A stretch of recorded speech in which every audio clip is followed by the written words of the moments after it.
नमस्कार. मी विश्वास उडगी. तुम्ही आजची बातमी ऐकलीच असेल.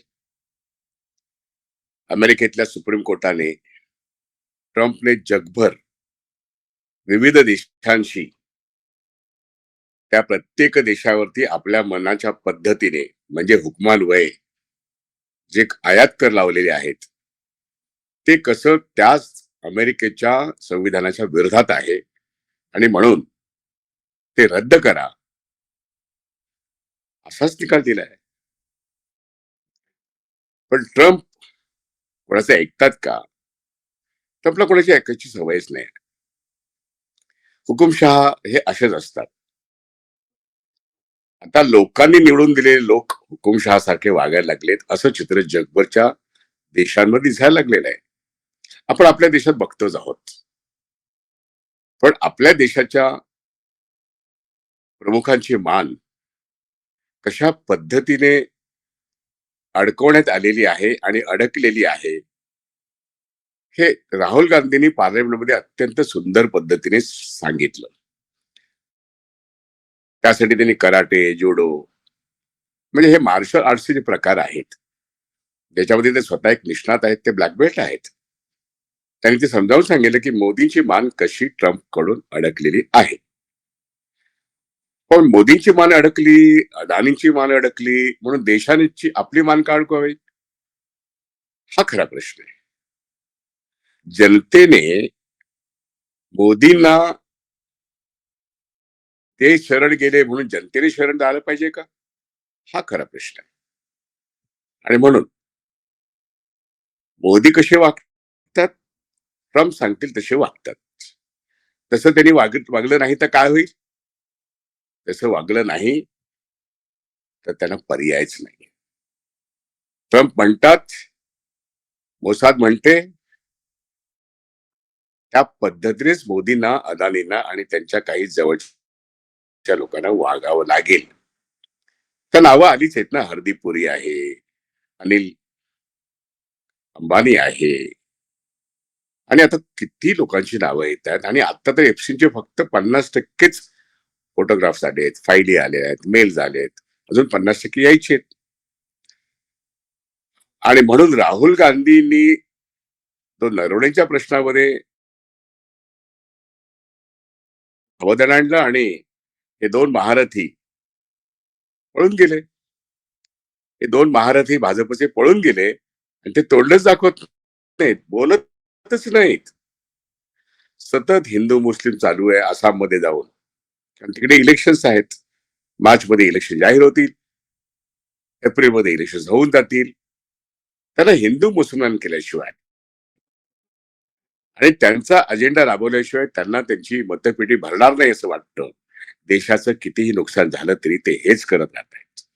आणि म्हणून जनतेने विचार करण्याचा मुद्दा आहे की आपण देशाचं नुकसान होताना कसं बघावं. यांची मान अमेरिकेने पकडलेली आहे, पण भारतीय जनता यांची मान कधी पकडेल असा खरा प्रश्न आहे. आणि म्हणून विरोधी पक्षांना आवाहन करत पार्लमेंटमध्ये राहुल गांधींनी रस्त्यावरच्या लढाईचं सूतोवाच केलेलं आहे. आणि महाराष्ट्रात सुद्धा काँग्रेसने हाच ऐलान जाहीर केलेला आहे की आता जनतेच्या प्रश्नावरती, तो शिक्षणाचा प्रश्न असेल, तो आरोग्याचा प्रश्न असेल, तो बजेटचा प्रश्न असेल, तो व्यापाऱ्यांचा प्रश्न असेल, तो शेतकऱ्यांचा प्रश्न असेल, मध्यम वर्गाचा प्रश्न असेल, सर्व संस्थांचं सार्वभौमत्व टिकवण्याचा प्रश्न असेल, रस्त्यावरची लढाई म्हणजे लोकांचं प्रबोधन करत मोदी हटाव, देश बचाव हा नारा घेत सर्व जनतेच्या प्रश्नावरती लढाऊ करायला लागेल, असाच तो एल्गार आहे. आजची बातमी, ताजी बातमी ही म्हणजे कालची बातमी, जी अमेरिकेच्या सुप्रीम कोर्टाने ट्रम्पला फटकारलेला आहे. आपल्या सुप्रीम कोर्टासारखी किंवा आपल्या न्यायालयासारखं नाही, नुसती टीका टिप्पणी नाही, ऑर्डर काढून सांगितले की तुम्ही हे संपूर्ण जगात जे आयात कर लागवलेत, हे निगोशिएशनच्या तत्वात बसत नाहीत आणि आपल्या संविधानात पण बसत नाहीत, हे आम्ही रद्द करतो. पण ट्रम्प एक हट्टी माणूस, एक हुकुमशाही प्रवृत्तीचा माणूस, ज्याने व्हेनेझुएलाच्या अध्यक्षांना आणि त्यांच्या पत्नीला त्यांच्या अमेरिकेतल्या तेल कंपन्यांच्या संरक्षणार्थ अमेरिकेचं तेलाच्या कंपन्यांचं वर्चस्व व्हेनेझुएलात राहावं म्हणून त्यांच्या अध्यक्षांनाच आपल्या देशात आणून पकडून ठेवलं. आणि आता ते सांगतात भारताला, तुम्ही व्हेनेझुएलाचं तेल घ्या, रशियाचं तेल घेऊ नका.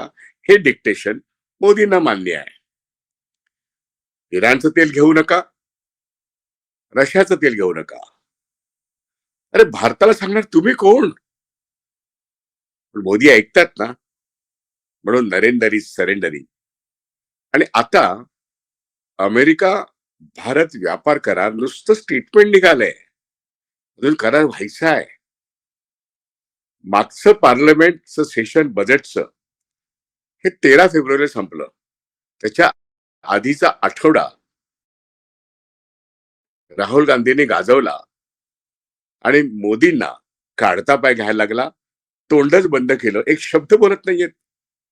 या कराराविषयी स्वतःची वाहवा करून घेतली, शाबासकी मिळवली आणि आता सगळीकडे चीतू होते. त्या एआयच्या समिटमध्ये तो जो कुत्रा बसवलाय ना, रोबो, तो चीनने बनवला तरी तो आमच्याच त्या एक नवी कुठली युनिव्हर्सिटी आहे, नाव पण घेता येत नाही, घेऊ पण नाही. तिथले प्राध्यापक सांगतायत ते आम्ही बनवलं. भाजप खोटारडे, भाजपचे नेते खोटारडे आणि हे त्यांची मोदी मोदी करणारे हे विद्यापीठातले प्राध्यापक प्रोफेसर हे पण खोटारडे. इज्जत गेली भारताची त्या एआयच्या समिटमध्ये. आपण रोज वर्तमानपत्रात बघतो. चीनच्या कंपनी सांगितलं रे आम्ही निर्माण केलं हे, आणि मग तिथे चंबुगळा अटपून त्याला जावं लागलं. हे मी का सांगतोय? सातत्याने खोटा व्यवहार करणारा हा मोदी सरकारचा, हा भारत सरकार आहे कुठे? हे मोदी सरकार आहे. हे खरं तर आरएसएसचं सरकार आहे. आरएसएसच्या शताब्दीमध्ये मोदी सरकार 11 वर्ष पूर्ण केल्यानंतर आता ते या वर्षाखेरीस कोसळेल. मोदी हटाव ही गोष्ट भाजपमध्ये निघेल असं परवाच मी एका व्हिडिओमध्ये सांगितलं.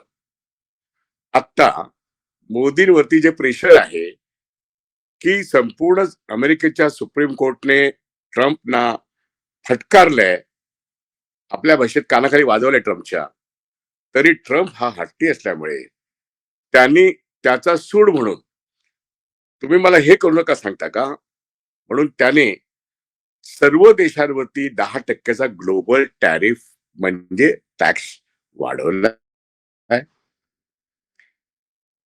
आपण लहान मुलांना एक गोष्ट करू नये असं सांगितलं की हट्टी आणि दुराग्रही मुलं जे असतात ते नेमकं चुकीचं करतात.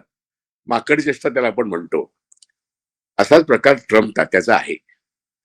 ट्रम्प तात्याने आता 10% ग्लोबल टॅक्स म्हणजे ग्लोबल टॅरिफ आपण त्याला म्हणू, हे हत्यार बनवलेलं आहे. आपल्याला बंदूक माहितीये, आपल्याला बॉम्ब गोळे माहितीयेत, आपल्याला मिसाईल माहितीये, आपल्याला फायटर जेट माहितीयेत, आपल्याला न्यूक्लिअर पॉवर माहितीये. हे सगळं अमेरिकेकडे आहे. ते इराणला 15 दिवसात आम्ही तुमच्यावरती युद्ध करू असंही धमकावतात. इराणकडून काही घेता कामा नये, त्याच्यात ते सॅक्शन वर्षानुवर्ष लावलेली आहेत.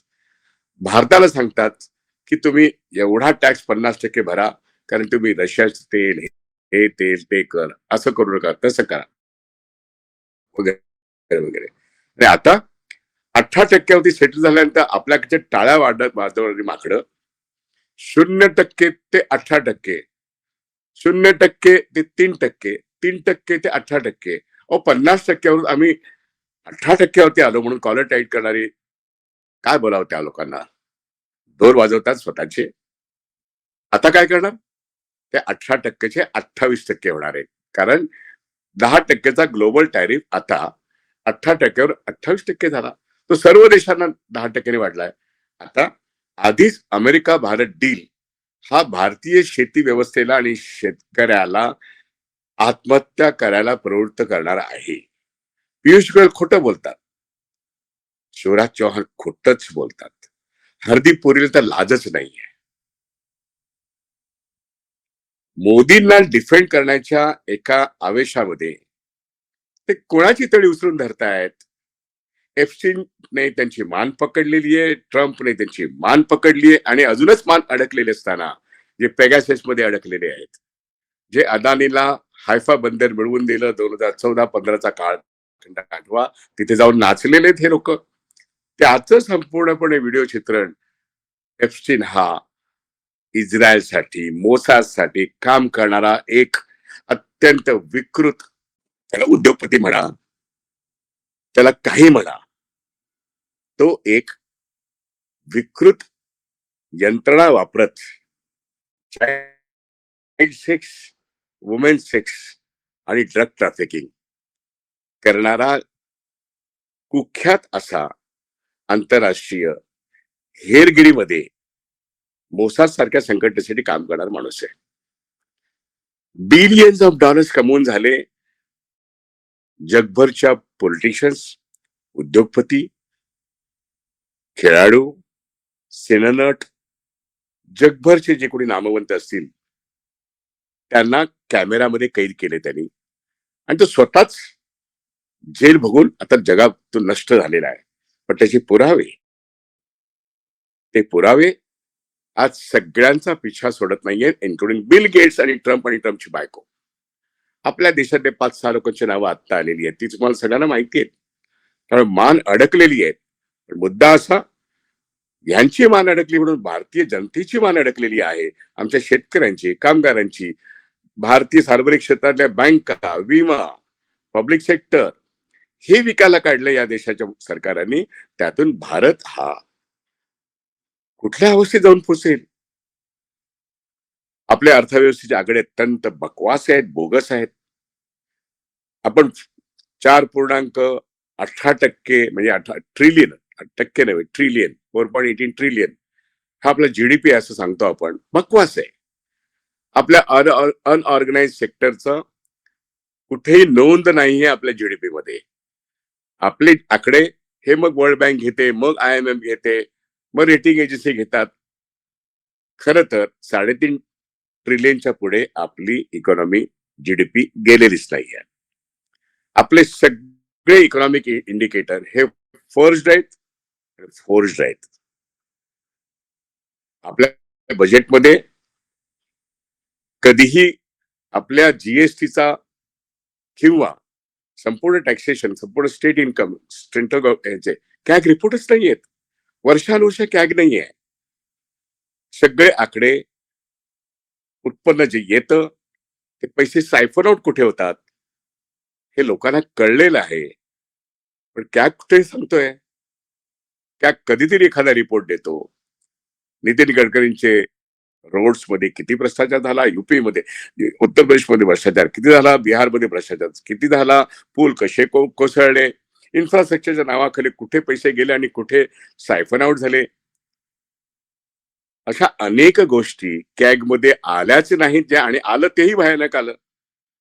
इन्फ्रास्ट्रक्चरच्या नावाखाली दर गेल्या 5 वर्षामध्ये 8 ते 12 लाख कोटीचा खर्च गेला. तो गेला कुठे?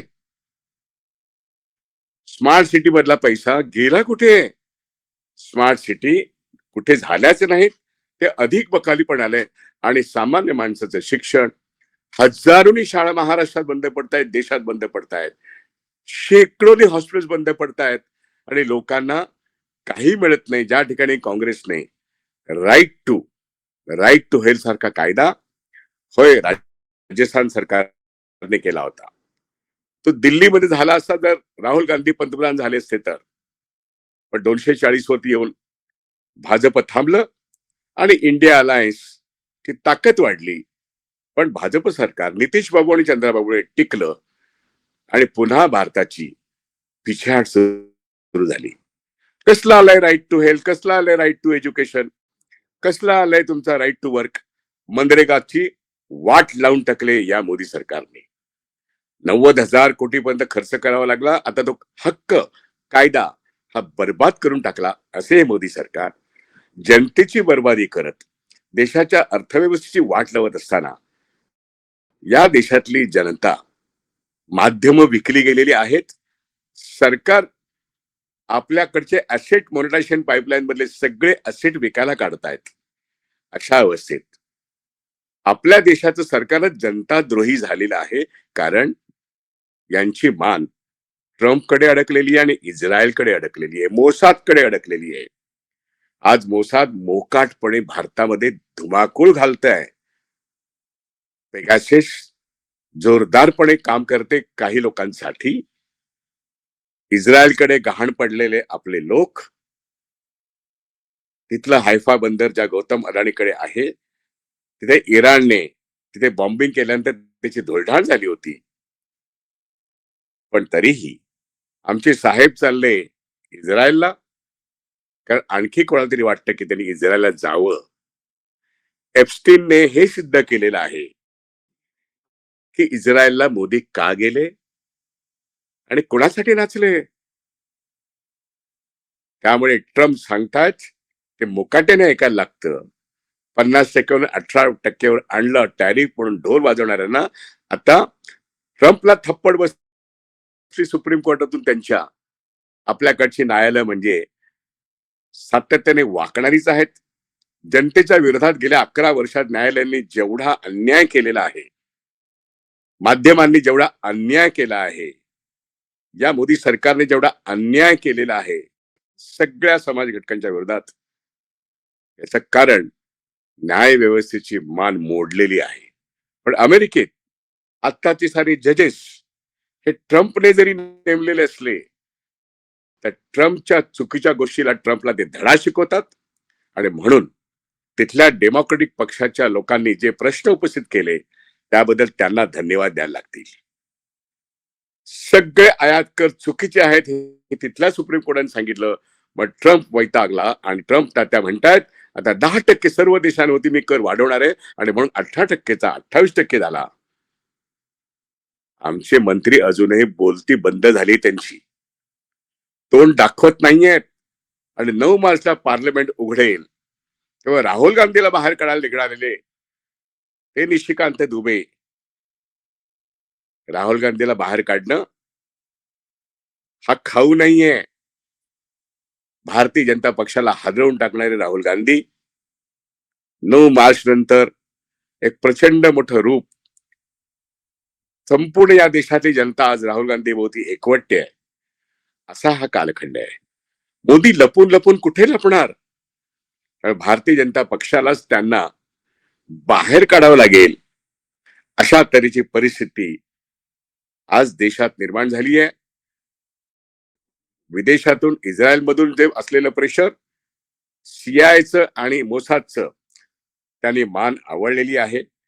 एप्स्टीन नसला तरी एप्स्टीनचे फाईल्स आणि अमेरिका आणि भारत करार आज देशाला आणि मोदीला संपवण्याच्या अवस्थेत आणतोय.